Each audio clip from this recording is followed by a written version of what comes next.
Եթե բոլոր նրանք, որոնք ոչ միայն ներկա են անցյալ կիրակի, այլ նաև հետևում են խոսքին, եւ եթե իրենց հիշողությունը իրենց չի դավաճանել եւ հիշում են, թե խոսքի նյութին չի մասին էր, բնականաբար գեհիշեն, որ մենք չհասցրեցինք ավարտի։ Խոսքը Քրիստոս Հիսուսի ծնունդի մասին էր։ Եվ այդ մեծագույնը մարդկային պատմության մեջ, որ նա Աստված էր եւ մարմին էր ակել, որ գար ու մեր մեջ հայտնվեր։ Արդյոք այդ մեծագույն լուրը բարի էր, եւ մենք անցյալ կիրակի խոսեցինք այդ բարիքի մասին, այդ շնորհքի, այդ ողորմության մասին։ Այսօր Աստված մեզ առաջնորդի Սուրբ Հոգու ողորմությունով եւ շնորհքով պետք է խոսենք, որովհետեւ այսպիսի մի վերնագիր, այդպիսի մի հատ արտահայտություն, այդպիսի մի ամբողջություն խոսեցինք, ասենք is it good, is it true, and if it is good and it is true, what we have to do։ Եվ եթե դա բարի է եւ ճշմարիտ է, ապա եթե բարի ու ճշմարիտ է այդ գաղափարը, այդ միտքը, այդ իրականությունը, այդ ճշմարտությունը, ապա ինչ անենք այդ ճշմարտության հետ։ Կարող է բարի է եւ կարող է եւ համոզվենք, որ ճիշտ է։ Բայց եթե մենք մտածենք, որ այլևս անելիք չունենք, զուտ մեզի տրված է իմանալ գիտությունը, հասկացողությունը, որ Քրիստոսի գալը բարի էր, նրա ողորմությունները օրհնյալ էր, եւ դա իրական էր, այո եւ ամեն էր նրա աստվածությունը, բայց եթե ոչ մի բան չձեռնարկենք, ոչ մի քայլ չվերցնենք, բնականաբար մեր աստվածապաշտությունը ինչ կմնա, կարծում եմ, որ եթե ոչ բոլորը, բայց գոնե մեծամասնությունը համամիտ կլինեք, որ մեր աստվածապաշտությունը պակաս կմնա, չի ավարտի հասնի։ Ինչ անելը, սա ամենակարևոր էական է, բայց մինչև անցնել այդ դրան, պետք է այսօր խոսենք, is it true, ճշմարիտ էր նա իրապես Աստծո միածին որդին էր, եւ իսկապես նա երկնքում էր, վայելում էր փառքերի փառքը, եւ նա հանձն առավ, եւ եկավ ոչ թե իրեն, այլ հորը ներկայացնելու, արդյոք ճշմարիտ են այդ բոլորը։ Առաջի հարցումը սրանում է, the heart of this question, is it true, ամենակարևոր էական հարցադրումը արդյոք ճիշտ է, հարցը սրանում է, who is Jesus, ով էր Հիսուսը։ Եվ եթե Հիսուսը իրապես, ինչպես Աստծո խոսքը եւ ամբողջ հին ուխտը եւ նոր ուխտը ինձ ու քեզ մարգարեություններով եւ բացահայտումներով, ավետարանիչներով եւ ամբողջ թղթերով խոսում է նրա աստվածության մասին, որ նա Աստծո միածին որդին էր, ուրեմն ամբողջ Աստվածաշունչը եւ ամբողջ բարի լուրը, որ քրիստոնյա աշխարհը տարածում է այս աշխարհով մեկ, ուրեմն ինչ է, ճշմարիտ է։ And if Jesus is not son of God, իսկ եթե Հիսուս Քրիստոսը Աստծո միածին որդին չէ, մարդ էր, արարած էր, եկավ։ Նա պատմական դեմք էր։ Պատմական դեմք էր ոչ միայն Սուրբ գրքի Աստվածաշնչի առումով, այլ պատմաբաններ են եղել, հավատքից դուրս գրել են Հիսուս Քրիստոսի անձի մասին։ Եվ եթե Հիսուս Քրիստոսը զուտ անձ էր, անհատ, պատմության մեջ մի առանձնահատուկ էակ, որը իր ուրույն դերը ունեցավ, նշանակություն ունեցավ իր մարդասիրություններով եւ իր խոսքի քարոզչությունով եւ իր հմտությունով եւ հրաշքների իրականացումով, ուրեմն ողջ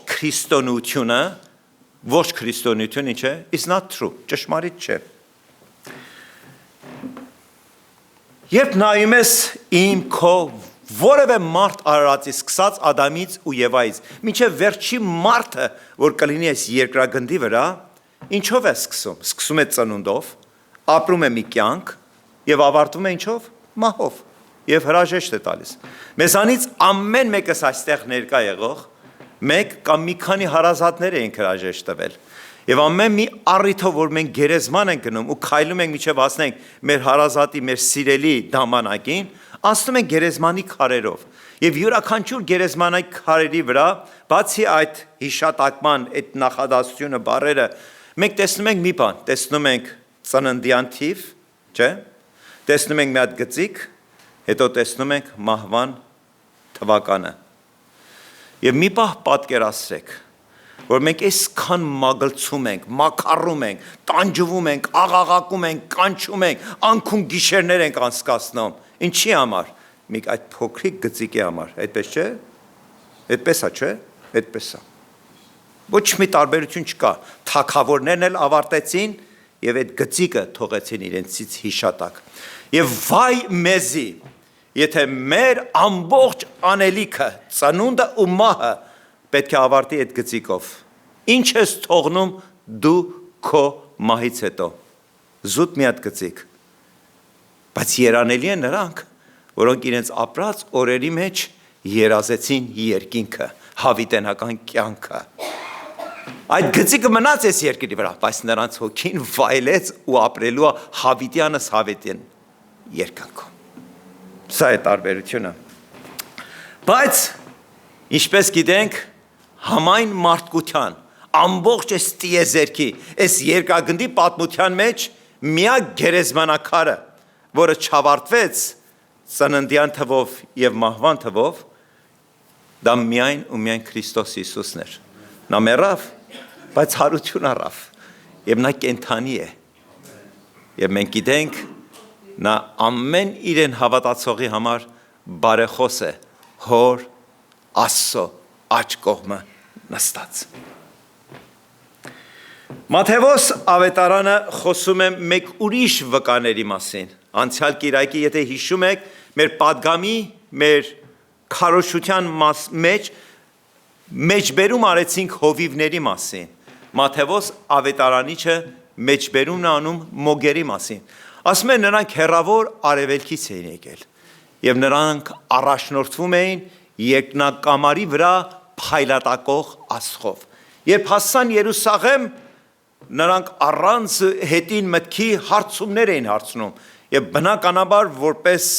այդպես պատկառելի անհատականություններ իրենց հետ գալով եւ իրենց հետ բերելով նվերները ուր առաջնորդվեցին դեպի պալատ։ Եվ այնտեղ նրանք հանդիպեցին Հերովդես թագավորին եւ հարցում հարցրեցին։ Հարցում ինչի մասին։ Որտեղ է հրյաների նոր ծնված թագավորը։ Որովհետև նրա ասխը տեսանք արևելքում ու եկանք նրան երկրպագելու։ Եվ երբ Հերովդեսը լսեց այդ բառը ու այդ խոսքը ու այդ տառերը, ինչև նրա արձագանքը, ուզում եմ այսպիսի մի վերլուծություն անեմ։ Երբ Աստծո հրեշտակը հանդիպում ունեցավ խովիվների հետ, նրանք թեկուս հասարակության ամենապակասն էին։ Նրանց մեջ երբեք ոչ մեկին չես գտնել, որը կրթված էին, զարգացած են, մտային արժեքներ ունեին, տիտղոսներ ունեին, կոչումներ ունեին։ Նրանք ամենապակասներն էին։ Բայց այդուհանդերձ մարդ էին, միտք ունեին, գաղափար ունեին, զգացում ունեին։ Ինչպես կուզես, դիտես ու քննարկես, նրանք հրեշտակի պատգամը չվերլուծեցին։ Իրենց մեջ չտվին ու առան, ճիշտ էր, սա երազ էր, սա երևույթ էր, այլ մեկը մյուսին նայելով ասեց, ելնենք ու գնանք դեպի Բեթլեհեմը ու տեսնենք, թե ինչ է տեղի ունենում։ Երբ հեռավոր արևելքում մոգերը փնտրում էին ճշմարտությունը, ու երբ Աստված պատգամ բերեց, միտք, գաղափար, որ պետք է ելնեն ու ճանապարհ առնեն ու գնան, ուր են գնալու, նրանց միակ ուղղորդը այդ երկնակամարի վրա փայլատակող աստղն էր։ Եվ այդ աստղը նրանց բերեց մինչև Երուսաղեմ եւ նրանց առաջնորդեց դեպի ուր, դեպի Բեթլեհեմի քաղաքը, որտեղ Մսուրում ծնունդ առած տիեզերքի ստեղծողը, Աստծո միածին որդին, Էմանուելը, որ եկավ Աստված, որ ինձ ու քեզ հետ լինի։ Նրանք երբեք իրենց զգացումներին, իրենց գաղափարներին, հովիվները հասարակության ամենացածրագույնն էին, իսկ մոգերը լավագույններից էին, կրթվածներից էին, զարգացածներ էին։ Այն ժամանակը մոգերը աստղագետներն էին, գիտնականներն էին, ուսումնասիրողներն էին գիտության ասպարեզում։ Եվ Աստված իր պատգամը հասարակության երկու ծայրահեղության մեջ տարածեց, որպեսզի ես ու դու եւ ամեն մարդ արարած պարփակվի այդ երկուսի ինչ միջանկյալում։ Եվ Մատթեոս ավետարանի 2-րդ գլխի 3-րդ համարում ասում է, երբ Հերովդեսը լսեց մի նոր թագավորի մասին ու նրա ծնունդի մասին, նա ինչ արեց։ Եվ Հերոդես թագավորը լսեց, վրդովեց եւ նրա հետ ամբողջ Երուսաղեմը վրդովեց, որովհետև տրվեց զգացումների, տեսավ իր փառքը, իր եսը, իր հարստությունը, եւ այդ ամբողջը ինչ եղավ պատճառը։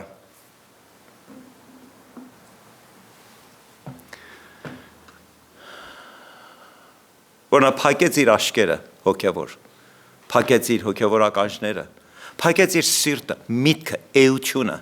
նա այնքան էր կենտրոնացել իր թագավորության ու հարստության վրա, որ առիթ նույնիսկ չունեցավ ինք իրեն հարց տալու, ում մասին է խոսքը։ Երբևիցե մտածել եք եւ Աստծո հրեշտակը հովիվների հետ էր խոսում դաշտում, այդպես էլ այդ ձայնը հրեշտակի Հերովդեսին չհասավ։ Եվ երկրակամարի վրա ասխն էր փայլատակում, որ առաջնորդում էր մոգերին, Հերովդեսի համար այդպես էլ տեսանելի չեղավ այդ փայլատակող ասխը։ Ինչու Հերովդեսի համար ամեն ինչ փակ էր ու ծածկված։ Աստված նրան ընտրել էր կորուստի համար, ոչ։ Հերովդեսն էր ընտրություն արել, չլսելու ու չտեսնելու եւ բնականաբար այդ նորածին թագավորածին չճաշակելու։ Ամեն անգամ, երբ ես ու դու մտածում ենք Հերովդեսի մասին, ինչ ենք տեսնում։ Այդ նույն Հերովդեսն էր, որ հրաման տվեց, որ հարյուրավոր նորածին երեխաների գլխատեն։ Այդ նույն Հերովդեսն է, որ պատմություն ասում է, իր սեփական ձեռքերով իր երեխաներին ու կանանց սպանել տվեց, որպեսզի հանկարծ մեկը չփորձի իր ապրած օրերի մեջ, ինչ անի, իրան գահընկեց անի, վերցնի իրանից իր հարստությունը, իր փառքը, իր թագավորությունը, այդպիսին էր։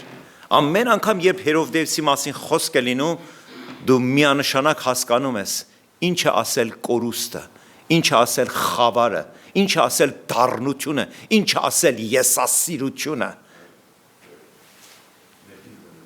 Եվ բնականաբար, եթե այսօր որևէ մեկը եւ մեզանից ամեն մեկս երբ տուն գնանք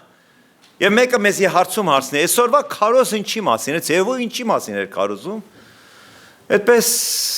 մի պահ մտքերդ մեկտեղ բերելով պիտի ասես,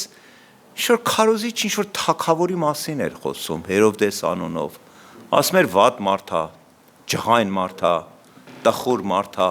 խավարի մեջ ապրող մարդ է, եսասեր մարդ է, հարստություն սիրող մարդ է, փառք սիրող մարդ է։ Երբևիցե հարց մենք կարող ենք տալ, որ Աստվածաշունչը պատմության գիրք չէ, եւ եթե Աստվածաշունչի մասին Հերովդեսի մասին է գրած, Հերովդեսի նույնիսկ ոսկորներն են գնացած, ոչինչ չկա նրանից։ Բայց ինչու Աստված կամեցավ, որ նրա մասին գրվի Աստվածաշնչի մեջ, որպեսզի ես մեղավորս ենթակա մեղքի ու կորստի վերլուծեմ իմ կյանքի առօրյան, իմ որոշումներն ու ընտրությունները Հերովդեսի հետ։ Այո, Աստված ինձի թագավոր չկանչեց, բայց տվեց ինչ-որ մի բաժին, մի կարողություն, մի վիճակ, մի պայման, մի դիրք, եւ հասցում հարցրեց տերերի տեր ու փառավոր Աստվածը, հարցում ինձ համեմատելով Հերովդեսի հետ, կարճած ես քո ունեցածից, քո պաշտոնից, քո դիրքից, քո կարողությունից, քո առողջությունից, քո հաջողություններից, Թե տեսնում ես իրապես այդ բոլորը Աստծո շնորհքը ու նրա ողորմությունը։ Հերովդեսը երբ լսեց, որ մի նորածին թագավոր է ծնվել, նա ինչ արեց բնականաբար, նա վազ տվեց ու իր գահը, այդ գահը, որի վրա նստում էր, գրկեց ու ամուր կառչեց այդ գահից, որ որևէ մեկ չկարողանա իրեն զատի ու բաժանի։ Ես ու դու ինչ։ Հերովդեսը մեզ համար պատմության անձ է, թե մի իրականություն, որ ես կարող եմ իմ կյանքիս հետ համեմատություն մտցնել։ Եվ միանշանակ ասեմ, Հերովդեսը Աստված թույլ տվեց գրվի Աստվածաշնչի մեջ մաս կազմի Մատթեոսի ավետարանի,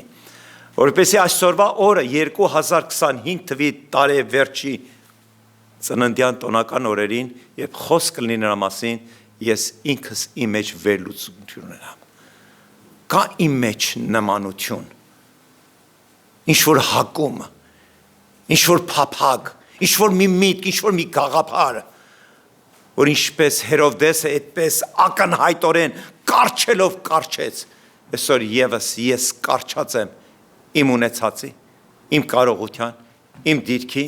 եւ ինչպես Հերովդեսը մտածում էր Հավիտյանս Հավիտենից այդ գահը գրկած նա պիտի թագավորի Հրեաստանի ժողովրդի վրա, ես էլ մտածում եմ Տերը Հավիտյանս Հավիտենից պիտի տա կյանքես երկրի վրա ու ես պիտի վայելեմ իմ հաջողություններս, իմ կարողությունս, իմ ունեցվածքս։ Մի պահ մոռանալով եւ այդ այդպեսի ընթացք ունեմ, միակ բանը որ կժառանգեմ, կթողնեմ այս երկրի վրա այդ փոքրիկ գծիկն է։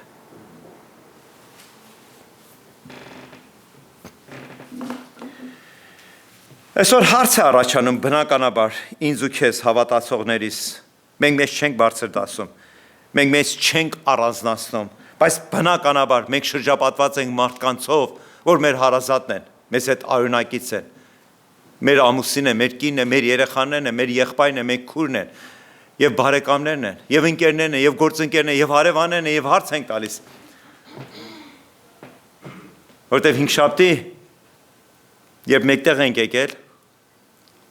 եւ Աստծո խոսքն ենք սերտում, նման մի միտք եղավ։ Ինչ հրաշալի կլիներ, ինչ երանելի կլիներ, որ առավոտ արթնանայիր ու տեսնեիր, որ քո ողջ շրջապատը հավատքի եկել ու քնման Քրիստոս Հիսուսին է պաշտում։ Ինչպիսի խորունկ, ուրախություն կապեր քո հոգուտ ներսիդին, որ քո ամուսինդ, քո երեխեդ, քո բարեկամդ, քո ծնողդ, որ մինչև 3 քեզ հետ հակառակ էր, քեզ չէր ընդունում, այսօր քո մեջ ապրող ու շնչող Քրիստոս Հիսուսին հավատում։ Այո, Աստծո փափագ այդպիսին էր, որ ոչ մեկը չկորցվի, այլ ամեն ոք հավատա եւ փրկություն ունենա։ Բայց Հովանու ավետարանի 5-րդ գլխի 34-րդ համարում Քրիստոս Հիսուսը մի հետաքրքիր գաղափար ներկայացրեց։ Ես իմ հոր անունով եկա։ Նա եկել էր երկիր, ծնունդ էր առել, մարմին էր հագել միանշանակ մեկ հստակ նպատակի համար, իր հոր կամքը իրականացնելու, քանզի Աստված այնքան սիրեց աշխարհը։ Եվ ինչ չեք ընդունում, եթե ուրիշ մեկը գա իր անունով, նրանք ընդունեք։ Հիմա հասկանում եք մարդկային պատմության ողջ սկզբունքը, ինչու են մարդիկ այդքան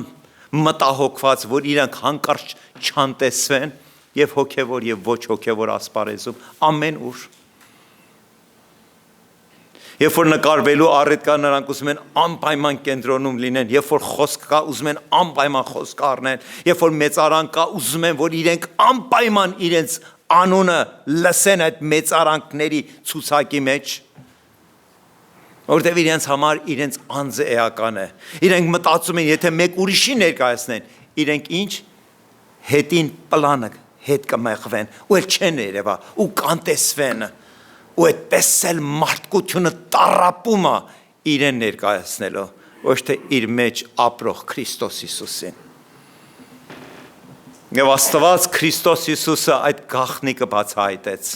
Միշտ կյանքումդ առիթ կունենաս, ես թե իմ մեջ ապրող Քրիստոսը, ես իմ անձը, իմ ներկայությունը, մարդիկ իմ անունը տան, թե իմ մեջի Հիսուսին, եթե իմ մեջի Հիսուսի անունը տան, բայ այդտեղ ես ինչ շահ ունեմ, ես ինչ արժեք ունեմ, բնականաբար կանտեսվեմ, կմոռանան նույնիսկ իմ մասին, ոչինչ, մեկը կա, որ քեզի հիշում է, դա փառավորածն է, երբ նրա առջև կանգնես, ոչ մեկը այս աշխարհի վրա քեզ համար վկայություն չի կարող տալ, էդի համոզված եղիր, ոչ լավը, ոչ էլ վատը, դու ես այս տիեզերքի ստեղծող Աստծո առջև կանգնելու, եւ եթե քո ապրած կյանքի օրերի մեջ նա էր ամեն ինչը ամեն ինչում ու ամեն ինչը քո կյանքում նրանով եղավ եւ առանց նրա քո կյանքում ոչինչ չեղավ այդ ժամանակ քո վկայությունը նույնն է դու պետք չունես ձևափոխվես դու պետք չունես քո բառապաշարը ձևի տաս որտեվ քո ամբողջ կյանքում այդ նույն վկայությունն ես ունեցել իսկ եթե քո ամբողջ կյանքում քո կյանքի կրկներ եղել է ես այդ օրը նրա առջևում քո կերպարանքի փոխելը քո արժեքների վերադասավորումը ոչ մի արժեք չի ունենա որտեղ մեզ հետ բերում ենք մի ամբողջ կամ որ օրհնություն ու վկայություն կամ բերում ենք կորուստ ու ամոթ եւ նրա առջև կանգնելուց լինենք եւ այդ նույն գլխի Հովանու ավետարան John chapter 5 verse 44 Հովանու ավետարան 5-րդ գլխի 44 ասում է դուք ինչպես կարող եք հավատալ չէ հարցում այդպես էր ինչ երանելի կներ որ առավոտ արթնանայի եւ ինձ համար այս ծննդյան տոների ամենամեծ նվերը լիներ որ իմ հարազատը իմ արյունակիցը իմ տան անդամը որ մինչեւ 3 հրաժարվում էր հակառակվում էր ու լսեմ նրանից Աստծո վկայության խոսքը փրկության ճիճը ու աղաղակը երգը ու փառամանությունը ինչպես կարող եք հավատալ երբ իրարից եք փառք ընդունում եւ այն փառքը որ միայն Աստծոն է չեք փնտրում մի հասկանում եք ողջ կորուստի պատճառը արմատը հիմքը նպատակը որ թշնամին ու անօրենը ինչպես է սերմանել այսօր մարդկության մեջ որտեղ ամեն մարդ փնտրում է ինչը ինչպես կարող եք հավատալ երբ իրարից եք փառք փնտրում այդպիսի մի հատ տխուր ու իրական ասացված կա ջան ասեմ որ ջան լսեմ բայց արդյոք դա սիրո արտահայտություն է թե փառքի ու մեծարանքի բարձրացնեմ որ ես էլ բարձրանամ մեկն է արժեքավորը մեկն է արժանին բարձրանալու եւ դա Քրիստոսն է ես քեզ բարձրացնեմ դու ինձ բարձրացնես մենք մեկս մյուսին ծափահարենք մեկս մյուսի մեջ փառք փնտրենք վերջում ի՞նչ է լինելու ամբողջ աղբա դառնալու այդ դարմանը որ ինչ են ալու տալու են կրակի քամու ու կգնա ու վերջում ինչ կմնա իմ ու քո դատարկ ձեռքերը որ ոչինչ չունենք Տիրոջ ոտքերի տակ բերելու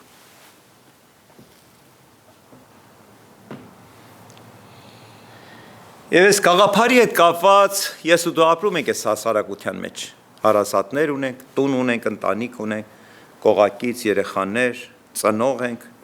երեխա ենք ամեն իրավիճակում քո շուրջ բոլորը նայես քո կյանքիդ պատմությունը տեսնես մի տեսակ մարդկությունը բաժանվում է երկու տեսակի ուզում եմ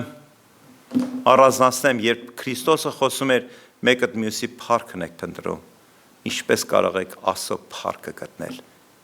երբ մեկը մյուսի մեջ եք տեսնում ձեր թագավորությունը իշխանությունը գիտեք մեր ապրած կյանքի օրերի մեջ վստահ եմ որ հանդիպել եք նման մարդկանց եւ դեռ հանդիպելու եք մարդիկ որոնք հիասթափված են այս կյանքից այս կյանքի անարդարություններից այս կյանքի դժվարություններից նեղություններից անորոշություններից այդ եսասեր մարդկանցից եւ բնականաբար ինչ են անում իրենց առանձնացնում են իրենց դուրս են անում հասարակут չեն ուզում մաս կազմեն չեն ուզում ճշմարտությունը որը դառն է ու ցավալի է ու տխուր է ուղիղ աչքերով նայեն գիտեք ինչի որովհետեւ իրենց մեջ այդ հույսի խոսքերը չկա նրանցից ոմանք տրվում են այդպես թմրեցուցիչ տեղերի խմիչքների եւ ոմանք էլ իրենց կյանք ավարտում են ինքնասպանությունների Սիրելիներ սրանցից ոչ մեկը այն օրը որ կանգնի Աստծո առջև նա ոչ մի ինքնարդարացում չունի Տեր իմ կյանքի անիվը այդպես հակառակ պատտվեց ես նեղությունից նեղությունով անցա դժվարությունից դժվարություն այն ինչ որ չէի կարող պատկերացնել ու երազում իրականություն եղավ իմ կյանքիս մեջ ես հիասթափված զզված մարդկությունից եւ մարդկային իրականությունից ես առանձնացա առանձնացումը փրկություն չի փրկությունը Քրիստոսն է Եվ ես ու դու մարդկանց դառնությունը ու ցավը ու նրանց եսասիրությունը ու նրանց թավաճանությունները մատնացուց անելով մենք Քրիստոսի առջև չենք կարող արդարանալ Այսօր լեցուն մարդիկ նմանատիպ փիլիսոփայություններ են կառուցում գնում են այնպիսի վայրեր եկեղեցիներ ու վիճակներ մարդը փնտրում աշխարհում գտնել մեկը իրանից տկարը որ ինքը իրեն արդ չկա նման բան չկա միակ արդարացում այդ ծնունդի մեջ է որ կա ու իմ ու քո մեջ ծնունդ առնի այդ ժամանակ քո անհույսությունը հույսի կփոխվի քո տխրությունը քո ցավը քո անորոշությունը մարդկանց եսասիրությունը այլևս չի կարող մինչև հոգուտ խորքը խոցոտի այո քեզ կցավացնի այո քո գիշերները անքուն կասկածնես բայց մահացու չի կարող լինի որովհետև այդ խավարը պետք է փոխվի այդ երկնակամարի վրա փայլատակող ասխի լույսով որ ինչպես մոգերին էր առաջնորդում, այսօր քեզ ու ինձ տկարին, անհույսին, հիվանդին, պակասին մեր մեջ կփայլատակի եւ մեր ճանապարհը կառաջնորդի։ Կան մեկ ուրիշ տեսականի մարդիկ, որ դարձյալ մեր շրջապատում լցված են։ Նրանք ուզում են իրենց ունենալը շատ ունենան։ Նրանք ուզում են շատ վայելեն։ Նրանք որովհետև ինչ որ տեսնում են սա, այդ փոքրիկ գծիկը։ Ուզում են ինչքան հնարավոր այդ գծիկը երկարացնեն, ուզում են ճանաչում գտնեն, ուզում են հասնեն զորության ու կարողության, ուզում են վայելել աշխարհը ու աշխարհի ողջ վայելչությունները։ Նմանատիպ մարդկանց էլ կա հանդիպել։ Եվ այսպեսով լցված է աշխարհը բացարձակապես միտում չունենալով որևէ անձի կամ անձնավորությունների քար շպրտելու ես ու դու եւ ամեն մարդ արարած մենք ընդունակ ենք մի ծայրահեղությունից ասել մեկ ուրիշ ծայրահեղության բայց լավագույնս որն է այդ փառավոր ոսկե միջինը Քրիստոսը որ ինչ որ ունենք իրանն է եւ մեր տխրությունը եւ մեր հաջողությունը մեր աղքատությունը եւ մեր հարստությունը մեր առողջ վիճակը եւ մեր հիվանդ վիճակը ամեն ինչ նրանով է եւ առանց նրա ոչինչ չի կարող իրեն հավատացողի կյանքում լինել ընդամենը օրեր են մնացել եւ ողջ աշխարհը մեկտեղ կգա Քրիստոսի ծնունդը Christmas is almost here 10 օրից պետք է ողջ աշխարհը տոնի նրա ծնունդը իսկ ես պատրաստ եմ, որ այդ ծնունդը ընդունեմ իմ հոգուս մեջ։ Սիրտս հոգիս բաց է, նրա մի կրկին անգամ ասելու արի ու իմ կյանքս քո ձեռքերիդ մեջ առ։ Արդյոք քո ականջները, հոգևոր ականջներդ լսելի ես դարձնելու ու երբ որ նա խոսի ու դու լսես նրանից Նա քեզ հետ սիրո խոսք է խոսելու, հույսի, հավիտենականության։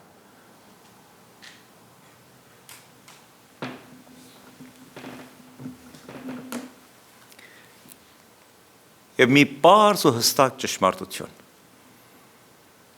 And if we ignore what God has done through Jesus Christ, Եվ եթե մի կրկին անգամ տրվենք այս Երուսաղեմին, այս առնելուն ու տալուն, այս նվերների փոխանակմանը, այս սեղանների բացմանը, հյուրասիրություններին, ճամփորդություններին եւ այդ ամբողջը, եթե լցրեց իմ ու քո միտքը, սիրտը ու հոգին, վստահեցնում եմ ձեզ։ Այս օրեր ինչպես մյուս բոլոր մեր կյանքի օրերը կգա ու կգնա։ Այս ծննդյան տոները ոչինչ չի ունենա ինձ ու քեզ շնորհելու, առանձնացնելու, մի կրկին անգամ օրհնելու ու հաստատելու այդ ամուր ժայռի վրա, որի Քրիստոսն է անունը նրա։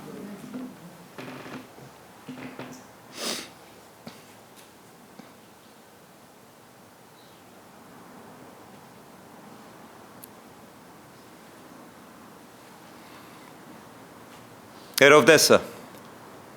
ամեն մեկս ունենք այդ պոտենցիալ, այդ հնարավորությունը, որ նույնիսկ մեր հավատքի կյանքում Աստված մի արասե հայտնվենք նման մի կարգավիճակում ու սկսենք հաշվել մեր ունեցածը, մեր կարողությունը, շոշափենք մեր առողջությունը, նայենք մեր շուրջ բոլորը, մեր փառքը, մարդկանց կողմից ընդունելությունը։ Եվ ամեն անգամ, երբ որ դու սկսում ես կառուցել քո մեջ քո կարողությունը, վստահեցնում եմ, քո մեջ անկախ քեզանից նաև կառուցում է, գիտես ինչ է, բա որ կորցնեմ, բա որ գնա այդ առողջությունը, բա որ ինչ-որ մի բան կատարվի, ու էլ ես այդ չլինեմ, այդ դիրքում, այդ ճանաչումը, այդ ծափահարությունները, այդ արժեքները, այդ մեծարանքները, այդ սեղանի բարձր տեղերը ինձ էլ չեն հատկացնի, էլ ինձ չեն առանձնացնի, էլ իմ մասին չեն խոսի, էլ ինձ համար ծափահարություններ չի լինի, հայտարարություններ չի լինի։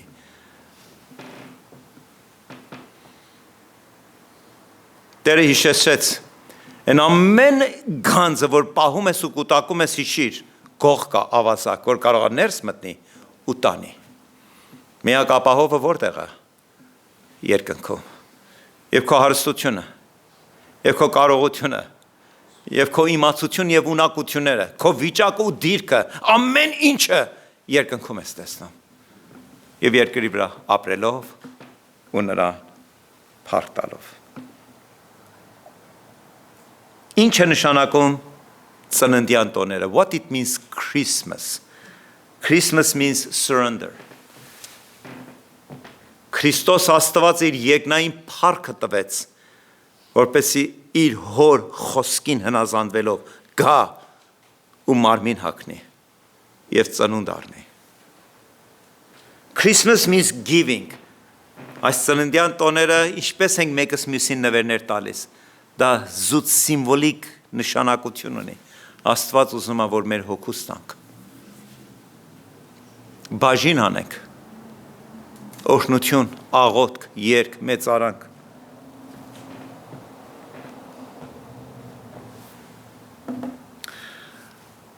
Այո, այսօր գիտականորեն մենք խոսում ենք is that true, որ նա Աստված էր ու Աստծու միածին որդին, միգուցե այսօր ես ու դու չեն կարող, միգուցե չէ, մենք չենք կարող ապացուցել գիտականորեն, որ նա ինչից, նա կույսից ծնվեց, նրա ծնունդը Սուրբ Հոգուց էր, դա գիտականորեն անհնարին է ապացուցել։ You cannot explain the heavens lighting up and angels announcing the birth of king. Դու չես կարող ապացուցել, թե ինչպես հրեշտակ եկավ ու երկնակամարը փայլատակեց եւ նա բարի լուրն էր բերում, որ նա ծնունդ է առել։ You cannot explain the mysterious star shining above. Դու երբեք չես կարող գիտականորեն չնայած որոշ ես հոդվածներ եք կարդում, որ աստղագետները, որոնք ավելի հոգևոր ուղղություն ունեն, փորձում են եւ գտել են, որ նմանատիպ ասխ հայտնվել է երկնակամարի վրա նման ժամանակահատվածում։ Ես այսպեսի հոդված եմ, բայց գիտականորեն դեռ 100%-անոց չես կարող ապացուցել, որ նման ասխ փայլատակեց այդ ժամանակահատվածում, որը մոգերին ինչ էր անում, առաջնորդում էր արևելքից դեպի Բեթլեհեմի քաղաքը։ Ես ու դու միայն այդ բոլորը կարող ենք ըմբռնել, ընդունել, հավատալ մեր հոգու խորքում։ Այս միտքը, որ այսպիսի գեղեցիկ Աստված տեսել է ու տվել է ու հատկացրել ու առանձնացրել է մեզ երևույթները, վիճակները ամեն ինչը վերլուծելու։ Երբևիցե մտածել ես, որ սա եւս հողին է մատնելու։ Եվ ինչ որ մնալու է մեզանից այդ հոգին է։ Եվ այսօր եթե իմ միտքս նորոգվի եւ իմ գաղափարներս շտկվի ու քրիստոնեական դառնա, իսկ իմ հոգիս դատարկ մնա, այդ միտքը հողա դառնալու, իսկ հոգին կենթանություն, նրան հավիտյանս հավիտենից վայելելու համար։ Գիտեք, բայց այդպես էլ չի, որ մենք քրիստոնյաներս հավատքի եկանք տեգիտությունից, անճարությունից, շփոթությունից, Աստվածաշունչը եւ հին ուխտը եւ նոր ուխտը, հատկապես հին ուխտը, ունի հարյուրավոր մարգարեություններ, որոնք Քրիստոս Հիսուսի ծնունդից 100 ու հազարամյակներ առաջ է եղել եւ ճշգրտորեն իրականացել է։ Դրանցից մեկը մեջբերում անեմ։ Սաղմոս գիրք, հեղինակը Դավիթ թագավորը, 22-րդ Սաղմոսի 18-րդ համարում, որ գրվել է Քրիստոսի ծնունդից 1000 տարի առաջ։ Նա այսպիսի տողեր է ասում. ու իմ պատմուճանից վրա, ասма շորերս բաժանեցին, իսկ պատմուճանը, որ մի կտորից էր պատրաստված, ինչ արեցին, վիճակ գցեցին։ Սա գրված է 22-րդ Սաղմոսի 18-րդ համարում, հեղինակը Դավիթն է ու գրվել է Քրիստոսի ծնունդից 1000 տարի առաջ, ու երբ նրան խաչն էին հանում ու նրան մերկացնում էին, հռոմեացի զինվորները նրա պատմուճանի վրա ինչ արեցին, վիճակ գցեցին եւ ում որ հասավ, նա տիրացավ այդ պատմուճանի վրա։ Այդպիսի Աստծո ենք մենք հավատում։ Եսայա մարգարեն Քրիստոսի ծնունդից դեռ 700 տարի առաջ Եսայա 53-րդ գլխի, Եսայա մարգարության 53-րդ գլխի 9-րդ համարում ասում է. նրան դասեցին ում հետ, նրա աջ եւ ձախ կողմում ովքեր էին խաչվում, ավազակները։ Նրան դասեցին ավազակների շարքում, բայց երբ որ ներավ, որտեղ տրվեցավ, մեծահարուստների գերեզմանում։ Հիշում եք, չէ՞։ Հովսեփ Արիմաթացին, մեծահարուստը իր համար գերեզման էր պատրաստել տվել։ Կարող մեծահարուստ։ Եվ այդպես էլ եղավ։ Եվ նա իր հոգին ժամանակավոր ավանդեց խաչի վրա, Հովսեփ Արիմաթացին ինչ արավ, նրա մարմին առավ եւ իր գերեզմանի մեջ դրեց։ Զաքարիայի մարգարեությունը, որը գրված է Քրիստոս Հիսուսի ծնունդից 400 ավելի տարիներ առաջ, Զաքարիայի մարգարեության 12-րդ գլխի 10-րդ համարի այսպես է գրված. եւ նրանք պիտի մտիկ տան ինձ, որին ինչ արեցին, խոցեցին, ու երբ նա խաչի վրա իր հոգին ավանդում էր,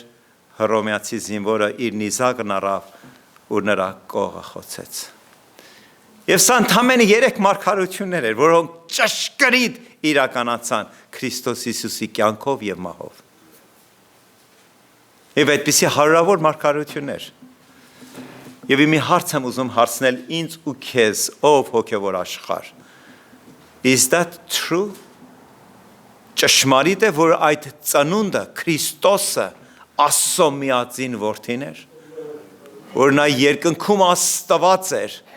եւ միայն ու միայն հոր կամքը մի քիչ առաջ նա եկել էր հոր կամքը իրականացնելու։ Նա եկավ եւ իրականացրեց։ If it is good, եւ եթե բարի էր նրա ծնունդը, and if it is true, եւ ճշմարիտ էր, որ նա Աստծո միածին որդին էր, հիմի հարց է առաջանում, հապա ինչ պետք է անենք, անելիք ունենք մեր կողմից, թե միայն մեր մտքի մեջ մեր սրտի մեջ վայելենք, այդպես արծարծենք, որ դա բարի էր ու իրական ու ճշմարիտ էր։ Ասում է, երբ աշակերտները 120 հավաքված Վերնատանը զորություն առան, հաջորդ օրը Պետրոսը իր եղբայրների հետ առաքյալ, եղբայրների հետ երբ շարժվում ու քայլում էր դեպի տաճարը, այնտեղ ժողովուրդ էր, որտեղ զատկված տոներին հաջորդում էր ինչ Պենտեկոստեի տոնը, եւ այդ հսկայական քաղաքը արդեն նաև լրացուցիչ ինչ հյուրեր ուներ ու հավաքված էին։ Եվ ասում է Պետրոսը ձայն առավ ու խոսք խոսեց իր փրկիչ Հիսուս Քրիստոսի մասին։ Ասեց այդ միածին, այդ սուրբ, այդ կատարյալը, որ բազում հրաշքներ իրականացրեց այս քաղաքում ու ձեր մեջում, ու նրա դուք խաչ հանեցիք, նա չմեռավ, հարություն առել։ Ու ասում այդտեղ հավաքված այդ ամբողջի այդ ժողովրդի, որ 50 օր առաջ աղաղակում էին խաչը հանել, նրանք մեկ ուրիշ հարցադրումով առջև եկան, եւ նրանց հոգին տակնու վրա էր լինում, եւ նրանք այդ ժողովուրդը, եւ նրանք լսեցին, իրենց սրտում զղջացին, լսեցին ինչը, լսեցին Պետրոսի խոսքը Հիսուսի մասին, Աստծո մասին, այդ միածնի մասին, այդ հավիտենականության խոստումների մասին, եւ Պետրոսին ու մյուս առաքյալներին ասեցին, ինչ պիտի անենք, եղբայրներ։ Եվ սրանով բնականաբար ավարտվում է մեր հարցադրումը։ Is that good? Is it true? And if it is good and true, what we have to do? 2000 տարի առաջ այդ հարցումը հարցրեցին այդ ներկա եղող ամբողը։ Մենք շարունակում կարդում ենք, որ այդ օրը 3000-ի չափ մկրտվեցին, եւ Պետրոսը ձայն առավ եւ հետեւաբար ասեց. «Ապաշխարեցեք» եւ մկրտվելով Աստծո Սուրբ Հոգու պարգևները կառնեք ձեր կյանքի ապրած օրերի մեջ։ Այսօր մենք շատ, ես սկսած ինձանից շատ ենք ավաղաղավել ապաշխարության գաղափարը։ Ապաշխարությունը լինում է քո եւ քո Աստծո հետ։ Երրորդը չկա։ Այսօր ես ու դու եւ ողջ հոգեվոր աշխարհը գիտեք ինչ է փնտրում։ Միայն հոգեվոր աշխարհ չէ, մարդկությունը մեկը իրանից պակաս, մեկը իրանից մեղավոր, մեկը իրանից խեղճ, մեկը իրանից ցածր, ու ամեն անգամ նրան նայելով ասում է. Ես լավն եմ, ես արդար եմ, ես սուրբ եմ, ես ամբողջովին արժան եմ երկինքը ժառանգելու։ Իսկ Պետրոս ասեց. ապաշխարիր, ում առջև, ժողովրդի, ով ոչ, Աստծո առջև։ Եվ թող մեր չափանիշը լինի այդ փառավորած Հիսուս Քրիստոսը, որ եկավ, որ կյանք ունենաս եւ ել ավելի ունենաս։ Ամեն։